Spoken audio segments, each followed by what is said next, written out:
La infancia es el momento de las sonrisas, pero oye, también el de dolores que luego pueden durar toda la vida. Porque dice Marian Rojas Estapé, psiquiatra, autora del libro Cómo hacer que te pasen cosas buenas, de la editorial Espasa, que efectivamente allí en la infancia se albergan muchas de las heridas de la edad adulta. Marian, buenos días. Buenos días, Cristina. Pues efectivamente, cada vez se conoce más el impacto que tiene la infancia en nuestra gestión emocional en la edad adulta.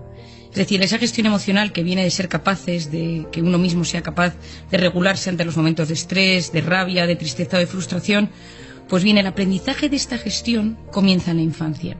Y que para que se active de forma sana es necesario que haya existido una figura cuidadora que sepa atender de forma correcta y equilibrada a este niño.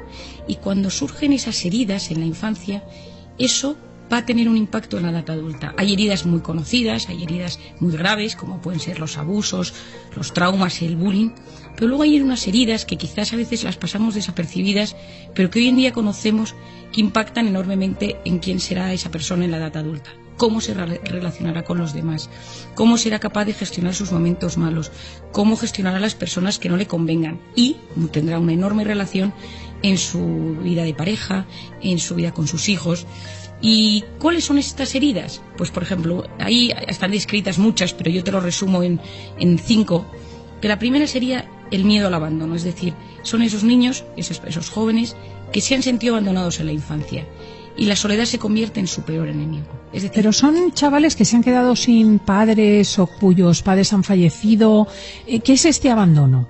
El abandono suele ser, o por un lado, gente que te falla, es decir, o que te deja, o que te sientes solo, es decir, pues que tú necesitas, los niños siempre necesitan ese regazo paterno-materno o de un cuidador que sabe aliviar sus momentos malos. Si un niño llora, grita, se cae y nunca hay nadie, y su cerebro empieza a acostumbrarse que nunca hay nadie que acude a su auxilio en sus momentos de tristeza, si tú llegas a casa y has tenido un problema en el colegio, tienes bullying y nadie te acompaña porque hay un abandono, hay un estado de soledad, tu cerebro de cierta manera activa que no eres lo suficientemente importante para que tus temas importen a los demás. Y pero entonces, eso se extiende, por ejemplo, bueno, a los chavales cuyas madres trabajan o hemos trabajado, o a los bebés a los que se aplicaba, yo lo he aplicado mucho con mis hijos, el método de dejarles llorar para que se durmiesen y procurar que conciliasen antes el sueño en lugar de acudir solícitamente a atenderlos.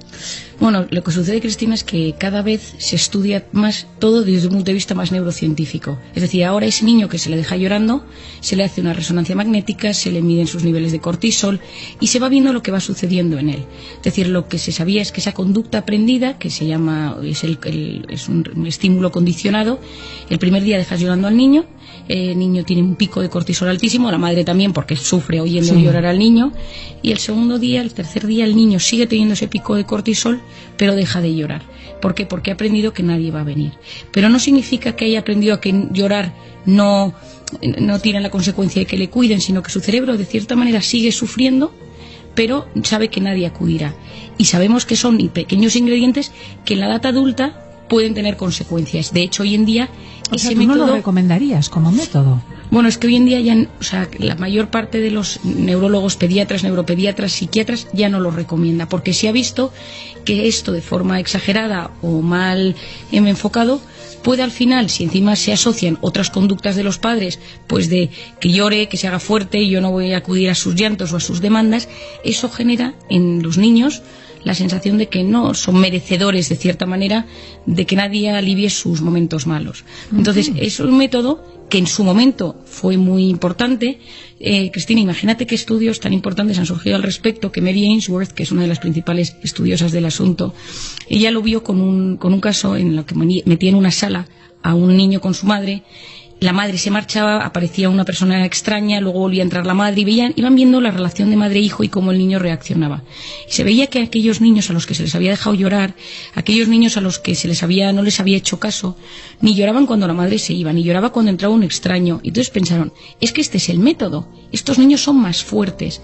Y con los años a estos niños se les ha hecho estudios y se ha visto que tienen picos de cortisol, que tienen aumentada la conducción dérmica, es decir, que son los que más somatizan. En la edad adulta adulta estos niños a veces son miedosos, a veces tienen miedo a las relaciones humanas, a veces tienen miedo a que les abandonen. No es consecuencia, es decir, no todo el mundo, por favor, que no quiero que todos los padres que han utilizado esos métodos se empiecen a asustar, pero es cierto que a día de hoy, si aparte de este tema del sueño, de dejar llorar a los niños, se asociaban a que esos niños no sentían la presencia de sus padres, pero no digo la presencia constante, sino cuando tú llegas a casa tú tienes la forma de conectar con calidad con tus hijos. Es decir, yo vengo de una madre que ha trabajado siempre y jamás he tenido la sensación de que mi madre no estaba para mí. Y ella trabajaba muchísimo, pero yo nunca tuve sensación de madre ausente. Y ella trabajaba. Y mi padre también trabajaba y siempre tuve la sensación de que estaban allí cuando yo los necesitaba. Y yo he aprendido eso, lo he integrado bien y soy capaz de trabajar.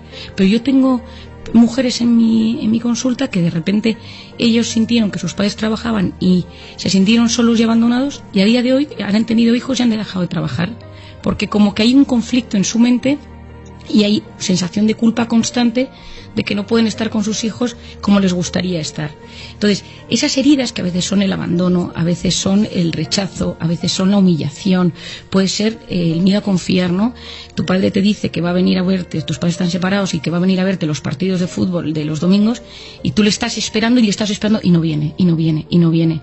O tus padres de repente se separan y vuelven y te prometen que eso va a funcionar y al día siguiente se vuelven a marchar. Tú vives en un constante estado de alerta y entonces te conviertes en una persona con miedo a confiar.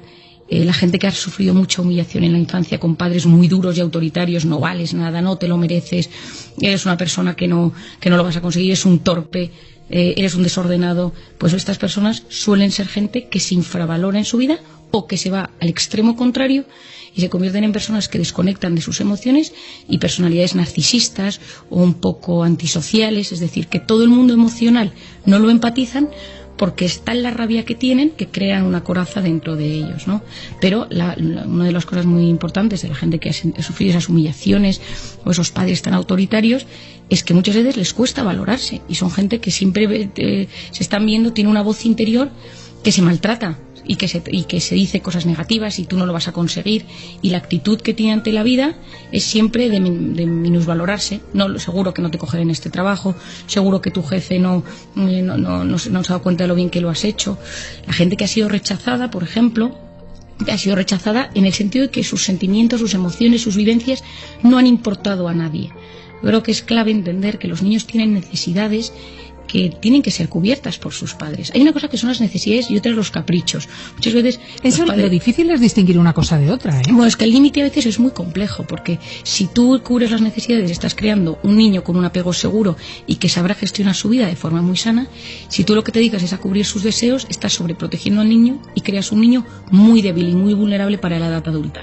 Pero si no cubres ni sus necesidades ni sus deseos, lo que tienes es una persona que no conectará nunca con su mundo emocional y probablemente se transformará en esto que te digo, en estos trastornos de personalidad, etcétera. ¿Dónde está el límite?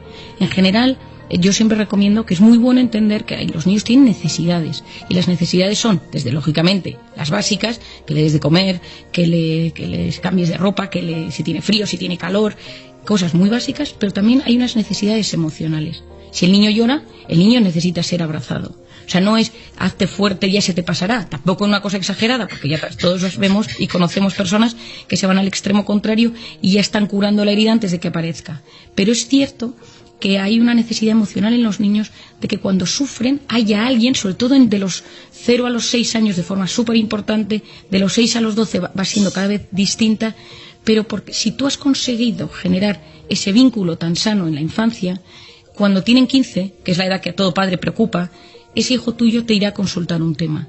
Si sabe que le vas a rechazar, que le vas a humillar, que le vas a menospreciar, que no te importa su vida. Y cuando la madre acude o el padre acude, cuando el niño tiene 15 años, le dice, pero cuéntame qué ha pasado con tus amigos, cuéntame qué ha pasado con o quieres hablar con ellos de temas de sexualidad, de temas un poco más delicados, de drogas, etcétera, el niño se cierra en banda, porque sabe que no es un terreno seguro. Sabe que abrir el corazón a esa persona tiene un riesgo de sentirse herido, de sentirse dañado, y por lo tanto se cierra en banda. Y a veces... Y aquellos de nuestros oyentes que se reconozcan en esta descripción de una infancia donde han experimentado, o al menos subjetivamente lo han sentido, un abandono, un rechazo, una humillación, una injusticia, una traición, que serían los 5 puntos que has mencionado al principio, ¿qué pueden hacer? ¿Esto se puede restaurar en la edad adulta? Lo primero de todo es que tienes que aceptar que esa herida existe dentro de ti.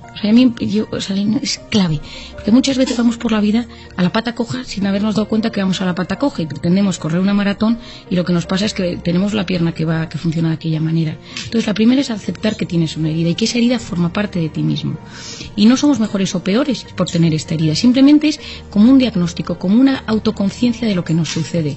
Y a veces lo que ha sucedido en esa autoconciencia es decir, es que yo tengo una coraza porque me hicieron daño. Esto es una coraza porque mi madre me abandonó. Pienso en un caso que vi esta semana de un chico cuya madre le abandonó porque se fue con otro hombre y a él le dejó con su padre. Y él se pasaba meses sin ver a su madre porque se había enamorado de otro hombre.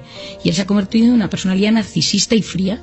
Bueno, parte del asunto ha sido enseñarle que eso es una coraza y entender que eso es una herida que llevas dentro. Lo segundo es darte cuenta que cuando tienes una herida tiendes a echarle la culpa a los demás en muchísimos aspectos, casi desproporcionado. ¿Por qué me va a dejar? ¿Por qué no me va a querer? ¿Por qué seguro que me hace daño? ¿Por qué seguro que no confía en mí? ¿Por qué seguro que...? Entonces entras en una dinámica donde el resto siempre son el enemigo. Y a veces eso es un camino de aceptación de que tienes una visión, una interpretación de los demás un poco más dañina por todo esto que ha sucedido. Luego hay un punto que me parece clave, Cristina, y quizás revolucionario, ya me vas a entender ahora, que es que tienes derecho a enfadarte con esa persona. Es decir, si fueron tus padres, si fueron tus abuelos, un tío tuyo que es tu padrino y que te hizo muchísimo daño, alguien que te mintió, un hermano. A veces uno cree de forma errónea que lo importante es olvidarlo y perdonarlo y que no pasa nada, pero hay no sé, el derecho a enfadarse, aceptar que quizá te tienes que distanciar de esa persona durante una temporada hasta que cures esa herida, porque si es un padre o una madre esto hace muchísimo daño y de repente esas heridas se vuelven a abrir en momentos vulnerables de la vida. Y entonces a veces uno tiene que decir que tengo que alejar de esta persona porque me hace daño, y a través de la distancia es mucho más fácil perdonar. El perdón con la persona con la que estás todo el día, si es una madre, si es un abuelo, si es un tío, si es un primo, si es alguien que tienes de forma muy cercana, es muy difícil. Y luego pasa esa fase de perdón. El perdón es un acto de amor. Yo siempre digo que perdonar es ir al pasado y volver sano y salvo, pero es algo lento y es un trabajo interior que requiere muchísima paciencia. Y luego también tenemos que observar, yo diría como conclusión, esa herida, qué consecuencias tiene en mi vida. La tiene mi trabajo porque soy profundamente inseguro, la tiene mis relaciones de pareja, la tiene mi forma que educo a mis hijos porque me he convertido en una persona ultraprotectora por miedo a que me pase lo que me pasó a mí. Y cuando uno lo ve de forma práctica, en su presente, es mucho más sencillo que sea capaz de forma casi conductista, decir, ay, este tema lo tengo que... O sea, como que en su cabeza hay una alerta que le dice, este tema cuidado, que sabes que con los niños tú tiendes a sobreproteger, cuidado con las parejas, que tú tiendes a hacerte dependiente de ellos, cuidado con tu jefe, que tiendes a infravalorarte. Y cuando uno lo tiene tan desmenuzado el comportamiento, cuando lo tiene tan bien analizado y entiende de dónde acude y sabe si hay rabia o hay tristeza o hay frustración, uno puede ir desmontando y curando esas heridas. Pues fascinante, verdaderamente, este espacio sobre cómo influyen las heridas de la infancia en las conductas de la edad adulta. Marian Rojas, muchísimas gracias. Gracias a ti, Cristina, como siempre. Un gran